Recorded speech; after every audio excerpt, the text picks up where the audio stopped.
Ay, todavía no. Acá está. Hola, muy buenas noches. Voy a iniciar con unos temas de la clase de Procuración y Administración de Justicia que nos imparte la maestra Esmeralda Estrada Muñoz, licenciada en Derecho. Estoy estudiando la licenciatura de Trabajo Social y esta es mi actividad 2. Comenzamos.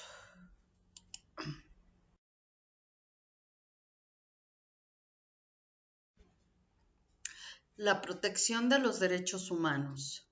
La protección y garantía de los derechos humanos nos inicia a nivel individual, seguida por la protección y garantías a nivel Estado y finalizar en garantía a nivel internacional. El ciudadano estará realmente protegido y garantizado a la esfera de sus derechos fundamentales. El otro punto es que son los estados los que tienen que adoptar las medidas dependientes para garantizar que los derechos formen parte de su sistema jurídico nacional, sea una realidad práctica para sus gobernados. El Estado asume la responsabilidad de respetar, proteger y hacer realidad los derechos que contiene. Respetar significa que el Estado no puede adoptar ninguna medida que sea contraria a los derechos garantizados por el tratado. Proteger significa que el Estado debe adoptar medidas positivas para asegurar que ninguna persona se le nieguen los derechos humanos. La investigación de los abusos de los derechos humanos se centra en el estado de los derechos, la administración de justicia y la lucha contra la impunidad. En 1993 se reconoció oficialmente a las instituciones nacionales que París fue el primer actor importante y constructivo en la promoción de los derechos humanos.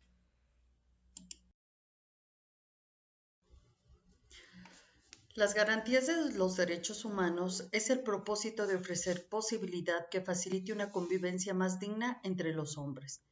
Conservan su vigencia independiente de su reconocimiento fáctico por parte de una determinada ordenamiento jurídico. Existen dos vías de garantías posibles: la jurisdiccional, que incluye principalmente el reconocido juicio de amparo, las controversias constitucionales y las acciones de inconstitucionalidad; la no jurisdiccional, que se refiere básicamente al procedimiento que se sigue ante la Comisión de los Derechos Humanos, tanto a nivel nacional como estatal. El juicio de amparo mexicano se encuentra regulado por la ley reglamentaria del artículo 103 y 107 constitucional. Como ya se señaló, en México la protección no jurisdiccional de los derechos humanos está a cargo de la Comisión Nacional de los Derechos Humanos y de sus órganos a nivel estatal. No obstante, no se profundizará en este aspecto, ya que será materia de estudio en capítulo diverso.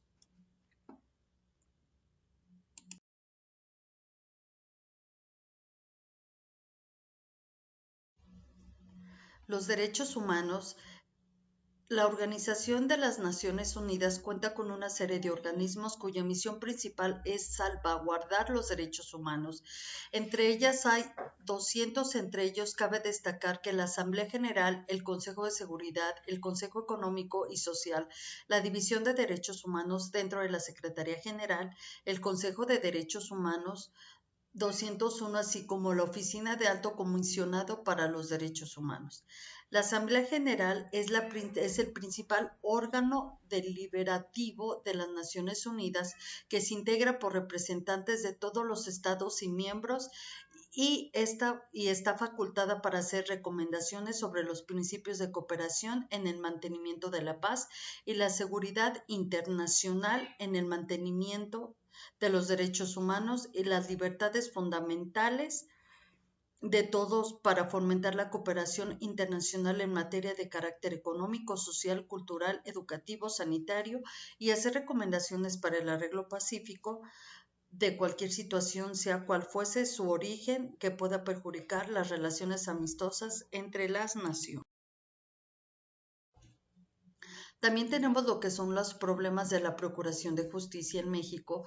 La Procuración de Justicia en México, en nuestro país, ha sido reconocida en innumerables ocasiones como uno de los ideales por parte de la Procuraduría General, y de ahí los constantes esfuerzos realizados durante el transcurso de nuestra historia para alcanzar tan preciado fin. Sin embargo, problemas tales como la falta de profesionalismo, la ineficiencia de la ley, la falta de autonomía e independencia de la figura del procurador respecto en el titular del Ejecutivo, la corrupción y el ejercicio abusivo de las funciones subsisten, cuestión por la cual las preguntas que se surgen en los foros jurídicos, eventos económicos en torno a la Procuración de Justicia, así como en el seno de la sociedad mexicana, es ¿qué clase de Procuración de Justicia queremos para nosotros, para nuestras familias y nuestra sociedad? ¿Y qué debemos hacer ante el fenómeno de la criminalidad? En la subsecuente revisaremos algunos aspectos en torno a la Procuración de Justicia, específicamente enfocados a ciertos problemas que actualmente se padecen, en cuestión por la cual nos centramos a los siguientes: la falta de profesionalismo en su personal y la corrupción, la ineficiencia de la ley y de los de ciertos derechos a favor de las víctimas u ofendidos, la falta de autonomía e independencia de la figura del procurador respecto del titular del Ejecutivo, el reformismo legal, la ineficiencia de la investigación de los responsables delitos, la carencia de medios alternativos de la solución de controversias penales, las nuevas tendencias de las leyes penales y de la Procuración de Justicia para enfrentar problemas. Indiscutiblemente, estos problemas no son los únicos que padece a nivel Procuración de Justicia, sin embargo, son los que hemos considerado de mayor importancia. Ante este tipo de problemas, la nueva Ley Orgánica de la Procuraduría General de la República aborda el tema y establece la obligación de los ministerios públicos y policías judiciales de tener un desempeño honesto y así como un ejercicio de su función sin solicitar ni aceptar pagos o gratificaciones a distintas y a las previstas legalmente. Nos parece que una de las causas que provoca tal corrupción es la carencia en el personal capacitado para desempeñar una función encaminada a procurar la justicia, así como la inexistencia de las verdaderas carreras en dicha materia, por lo cual sería conveniente fortalecer las áreas de capacitación y actualización permanente, así como los servicios civil y de carrera para el Ministerio Público y en la totalidad del personal encargado de la Procuración de Justicia, es decir, no solo para los agentes del Ministerio Público, policial y judicial, sino también para los propios titulares de las dependencias y demás personal, a fin de instruirlos en torno al servicio público que se les ha encomendado y a los compromisos que tienen para con.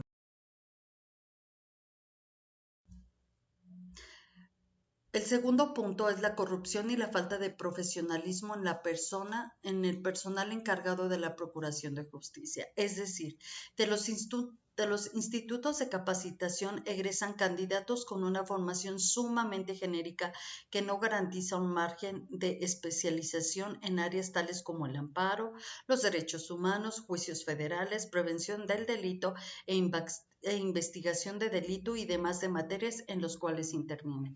Por otra parte, existe la posibilidad de que algunos puedan gozar de beneficios tales como los previstos en el artículo 34 de la nueva Ley Orgánica de la Procuración General de la República, que consiste en la facultad otorgada al procurador para que en caso excepcionales puedan designar agentes del Ministerio Público de la Federación especial o visitadores agentes de la Policía Judicial Federal o peritos dispensados de la presentación de los cursos de ingreso y circunstancias que en la actualidad operan y prácticamente como regla general, lo cual nos lleva a la improvisación, a la clara muestra de que la carrera en la Procuración de Justicia se encuentra dispensable, lo que origina una serie de fallas a nivel de Procuración de Justicia que infinidad de casos se presentan con el paso anterior a la corrupción.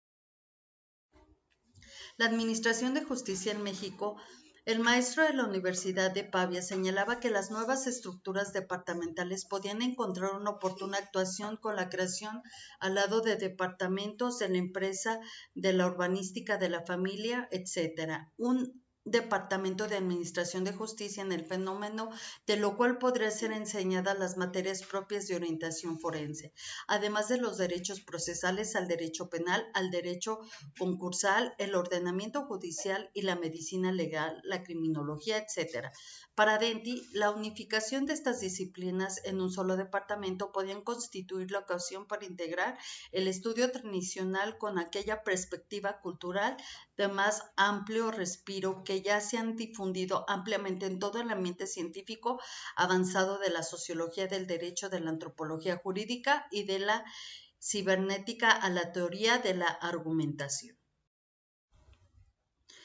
Los antecedentes históricos en el siglo XIX en el Acta Constitutiva de la Federación del 31 de agosto de 1824 se preveía el establecimiento de la Corte Suprema de Justicia y de los tribunales estatales. En el artículo 18 de la Constitución Federal del 4 de octubre de 1824 dispuso que el Poder Judicial de la Federación se deposite en la Corte Suprema de Justicia, en los tribunales y circuito en los juzgados del distrito. La ley del 20 de mayo de 1826 determinó que los tribunales del circuito serían colegiados pues se integrarían por un juez letrado y 2 asociados. Sin embargo, la ley del 30 de enero de 1857 estableció que dichos tribunales de circuito serían unitarios. Aquí vienen estas preguntas de ¿qué es la administración de justicia en México? Es la importación de justicia que puede definirse como la obligación del Estado de garantizar el derecho de acceso de los gobernadores a la justicia, creando los organismos necesarios para la administración de justicia, la cual debe ser pronta, completa, imparcial y gratuita. ¿Quién se encarga de la administración de justicia? La Suprema Corte de Justicia de la Nación es el máximo tribunal constitucional del país y cabeza del poder de la Federación.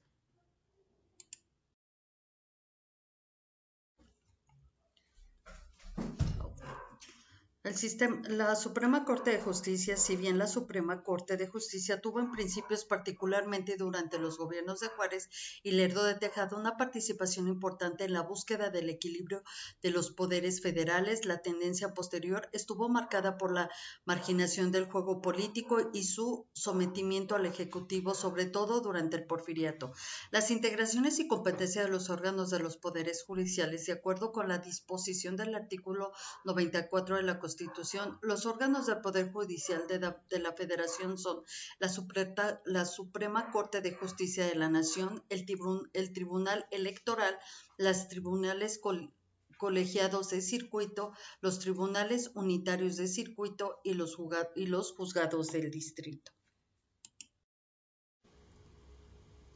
El Tribunal Superior de Justicia se compone por 70 magistrados que integran el tribunal y tienen entre todos facultades de resolver las contradicciones de criterio general sustentados por salas y los magistrados, así como expedir los acuerdos generales y demás disposiciones reglamentarias para el adecuado ejercicio de sus propias funciones y de las relativas a la función jurisdiccional del Tribunal Superior de Justicia del Distrito Federal, el Servicio Médico Forense y de los órganos judiciales. La LOTSJDF es la Ley Orgánica del Tribunal Superior de Justicia del Distrito Federal, que él regula a los siguientes juzgadores, los juzgadores de lo civil, de lo penal, de lo familiar y del arrendamiento inmobiliario y los juzgados de paz. En el artículo 2 vamos a referirnos brevemente a cada uno de estos órganos y pues son los que ya les comenté. Muchísimas gracias. Buenas noches, maestra. Espero que haya sido un poco congruente en lo que dije. Muchísimas gracias, maestra. Me pasé de tiempo, pero espero valga la pena. Gracias.